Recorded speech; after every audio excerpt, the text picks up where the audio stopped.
Hey, it's Chris. I just finished recording my market update for this week, and my co-host Todd and I talked about emotion in the real estate transaction.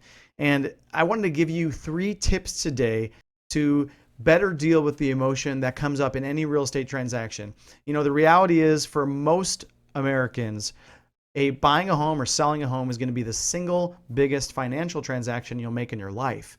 So there's a lot of money at stake. And then we're talking about generally, if it's a personal residence, our home.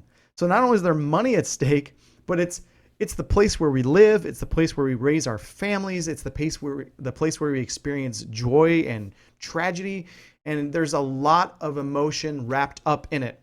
So here are my 3 tips for dealing with the emotion in a real estate transaction.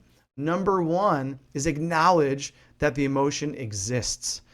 If we try to approach a real estate transaction or really any decision in life, Todd brought up buying a car or sitting down for dinner. It really doesn't matter. There is some amount of emotion involved in just about every decision that we make.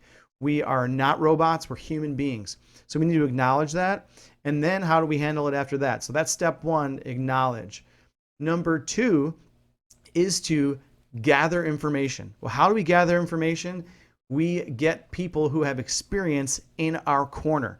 Now, gathering information on your own is a fine place to start. So do some research, get out there online, but you don't always know what information to trust. So that's why you need to find people that you do trust.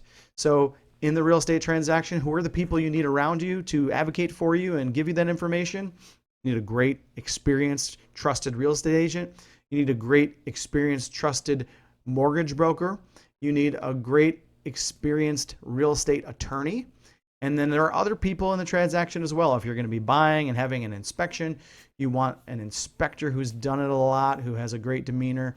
And if you don't know how to find some of these people, start with your real estate agent. That's the best person to start with to get connected to these other people, because they're the ones who do transactions day in and day out, and they know the best people to recommend you to.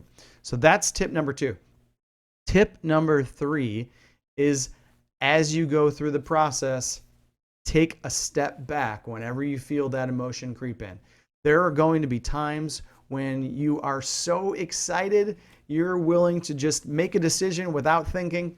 Take a brief step back. It doesn't always mean a whole day. Sometimes it might mean sleeping on it for a night. Sometimes it might mean a 15-minute pause. Sometimes it might just mean asking that advocate, what am I not seeing here? So that goes for when we're excited. That goes for when we're frustrated, when we don't have hope, when we feel like somebody's out to get us.